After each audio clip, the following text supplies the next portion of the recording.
सही वास्तु पंडित को चुनना कैसा? समाधान। सबसे पहले वास्तुशास्त्र का सच्चाई को साबित करना चाहता हूं। हमारे कुराहासो 4 प्रमुख उपवेद, उसमें पहला वास्तु, दूसरा ज्योतिष, तीसरा योग, चौथा आयुर्वेद। यह सभी 4000 साल पुराना है। अगर यह सच्चाई ना रहा तो इतना कंटिन्यूटी नहीं रहेगा, अभी तक नहीं रहेगा। जो भी कोई भी शास्त्र, बहुत सारे शास्त्र काल गर्भ में मिट गया होगा, लेकिन ये नहीं मिटा ना, इसलिए ये वास्तुशास्त्र सत्य है। अभी इस वास्तुशास्त्र को हमने अमल में लाने में थोड़ा कुछ जगहों पे थोड़ा डिफरेंसेस आ रहा है, भेदभाव। ये क्यों हो रहा है अभी देखेंगे। इस भारत देश में फॉरेन इन्वेजन्स के कारण से हमारा शास्त्रों का कंटिन्यूटी में थोड़ा कुछ हमारे को रुकावट हुई, वो सबसे पहला कारण है। और दूसरा, ये वास्तुशास्त्र, ये सिस्टमैटिक स्टडी अभी बना है, इससे पहले नहीं थे। उस कारण के वो भी दूसरा कारण है।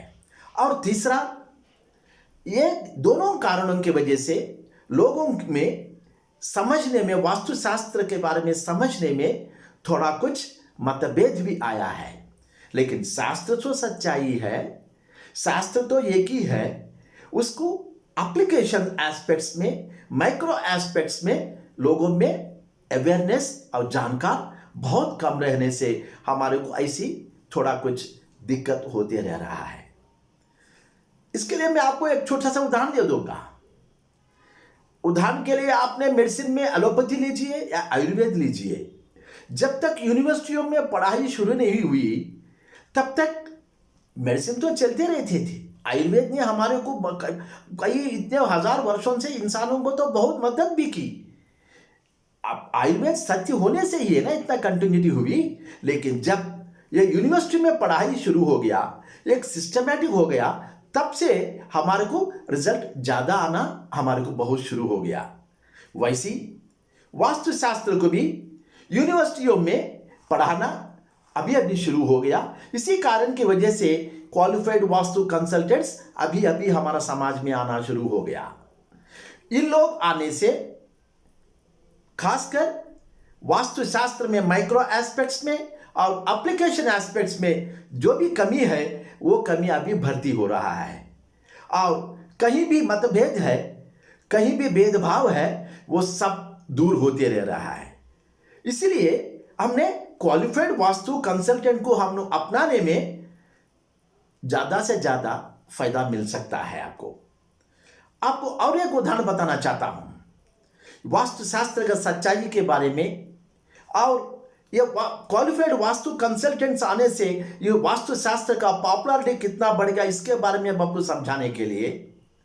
अभी ये वास्तुशास्त्र तो पूरा दुनिया फैल गया ना।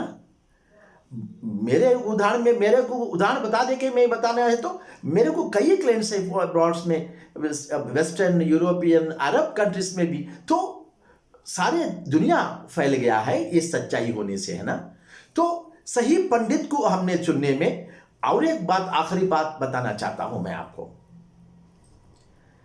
मोटी बातों में बोलना है तो डॉक्टर कौन सा डॉक्टर अच्छा है बोल के बोलने के लिए गांव में बड़े लोग बोलते हैं ना, जो डॉक्टर हमारे बीमारी को कम कर सकता है वही बढ़िया डॉक्टर है ना। वैसी इस वास्तु सिद्धांतों में भी, वास्तु पंडितों में भी जो हमारे को रिजल्ट देगा वही अच्छा पंडित हो सकता है। लेकिन रिजल्ट के लिए तो बहुत समय लग सकता है ना। पूछ सकते हैं संपत साहब फिर कैसा हो सकता है, फिर रिजल्ट के तब तक इंतजार कैसा करना, पहले कैसा पहचानना, उसके लिए भी उपाय है उस वास्तुशास्त्र में। लेकिन वास्तुशास्त्र में थोड़ा कुछ जो मैं बोल रहा हूं ये थोड़ा कुछ रिलेटिवली न्यू कॉन्सेप्ट है। आपको कहाँ कहीं भी दिख रहा है कि मुझे मालूम नहीं है क्या है बोले तो सही सब्जेक्ट के बारे में कमेंट रहा सो पंडित ने क्या करेगा, विजिट में वो प्रॉपर्टी को वास्तुशास्त्र से अनुसंधान करके अगर उस प्रॉपर्टी में कुछ वास्तु दोष रहा तो वो प्रॉपर्टियों में रहने वालों का स्थिति के बारे में सब कुछ ये पंडित ने बता देगा। जब रीडिंग टैली हो रहा है तो वास्तु पंडित को तो मानने की इससे बढ़ के सबूत क्या जरूरी है हमारे लिए। इसी के साथ ही साथ जब रीडिंग टैली हुआ है वैसी रेमेडीज के बारे में भी वो पंडित जो बताएगा, उस रेमेडीज से हमको कष्ट दूर होके हमारे को विजय प्राप्त होना भी निश्चय होता है।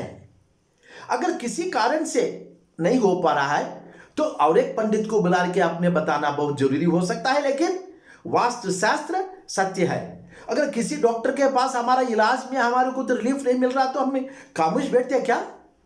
वैद्य शास्त्र को तो हम निंदा नहीं करेंगे ना, दूसरा और एक डॉक्टर को हमने चुन लेंगे। वास्तु शास्त्र सत्य है।